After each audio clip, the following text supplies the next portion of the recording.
Saudara Propam Polres Metro Jakarta Selatan tengah mengusut kematian tersangka pembunuhan bocah Alvaro di ruang konseling Mapolres Metro Jakarta Selatan. Tersangka adalah ayah tiri korban.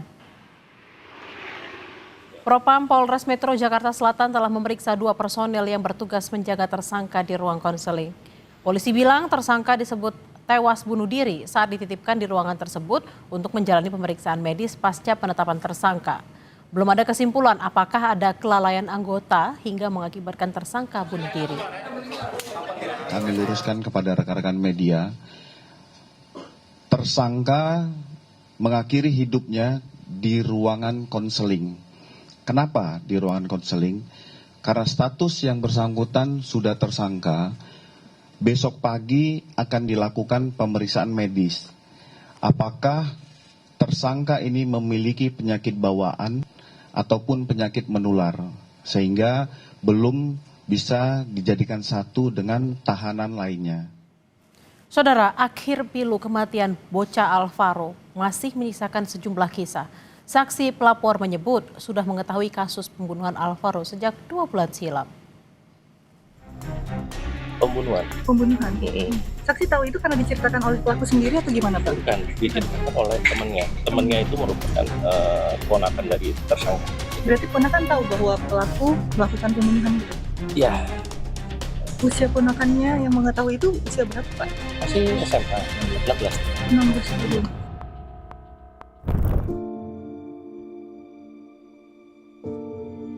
Saksi pelapor Muhammad Reza mendatangi rumah duka keluarga Alvaro di Pesanggerahan, Jakarta Selatan. Saksi pelapor mengungkap kasus pembunuhan Alvaro pertama kali diketahui dari salah satu karyawannya yang merupakan rekan pelaku. Kasus ini sejak awal disebut sebagai pembunuhan.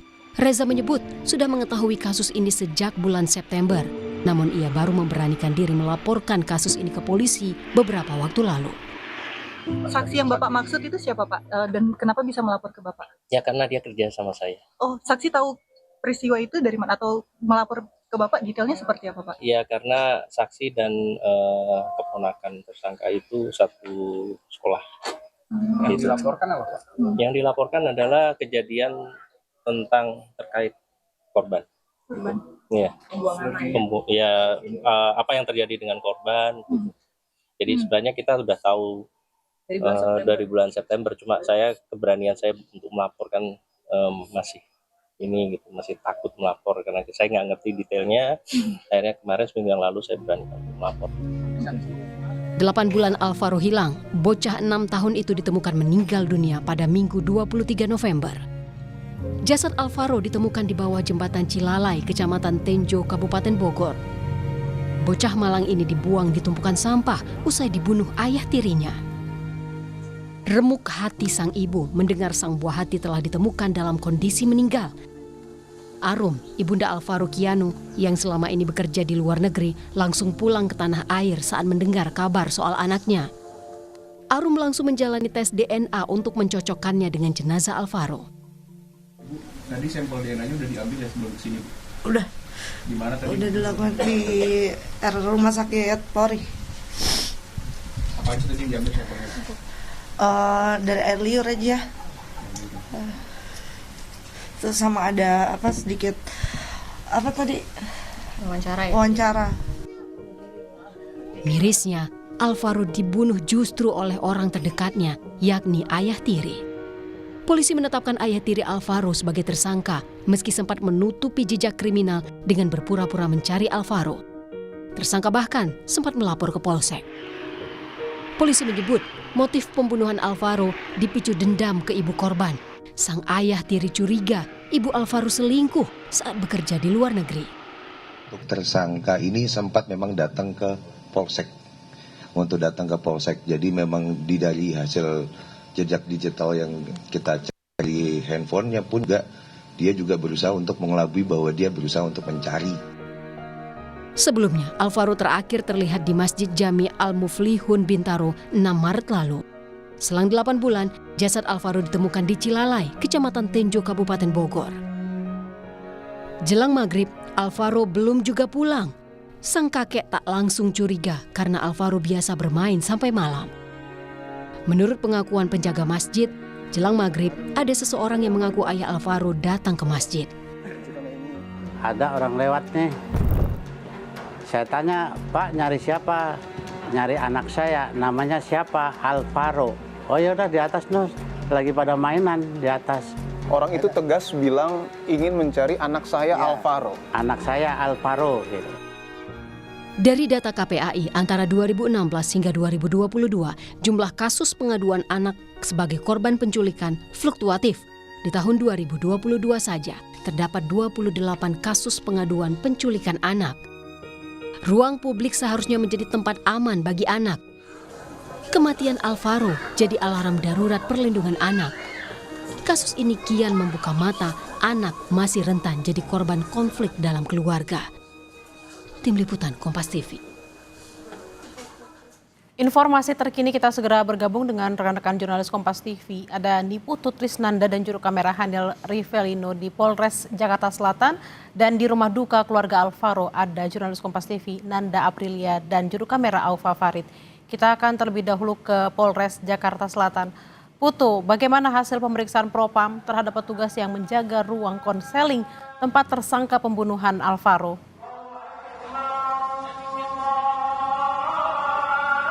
Ya, selamat siang Bella dan juga saudara. Sampai dengan saat ini proses pemeriksaan masih terus berjalan karena fokusnya yang diperiksa ini tentu saja berkaitan dengan kalau dari data sementara yang kami peroleh, 2 petugas yang diperiksa ini merupakan 2 petugas piket yang pada saat itu seharusnya menjaga ruangan konseling, di mana kalau melihat urut-urutannya begitu ya, ketika Alex ini ditetapkan sebagai tersangka setelah menjalani proses pemeriksaan yang juga cukup panjang, sudah mengakui bahwa melakukan aksinya yaitu menghilangkan nyawa dari anak tirinya sendiri yaitu Alvaro.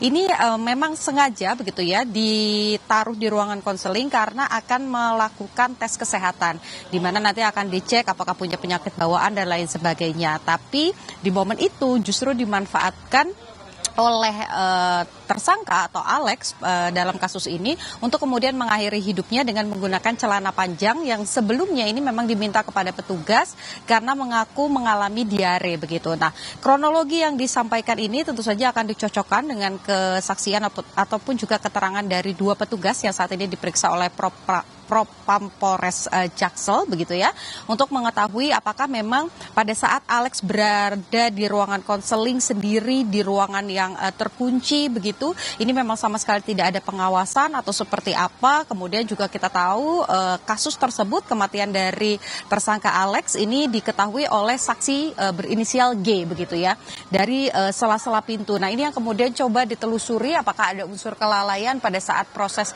pemeriksaan dan juga pengawasan, karena tentu saja ini akan berdampak pada sanksi tertentu begitu kalau memang ditemukan adanya kelalaian. Tapi sampai dengan saat ini prosesnya masih terus berjalan. Di satu sisi proses hukumnya sendiri juga terus berjalan, di mana saksi G yang menjadi saksi kunci ini juga menjalani proses pemeriksaan karena dari informasi awal yang dimiliki oleh penyidik dari Polres Jakarta Selatan memang ada bagian-bagian di mana ada pihak yang membantu membuang kresek berisi jenazah Alvaro begitu. Nah, terkait dengan proses pembuangan ini apakah memang ada keterlibatan secara bersama-sama melakukan tindak yang melawan hukum atau itu memang dilakukan tanpa sepengetahuan. Nah, ini kemudian terus didalami oleh pihak polisi karena ini juga sejalan dengan permintaan dari pihak keluarga agar proses hukum ini tetap berjalan agar keadilan bisa terwujud untuk Alvaro.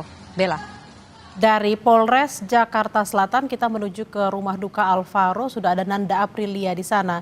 Nanda, bagaimana proses olah TKP hari ini?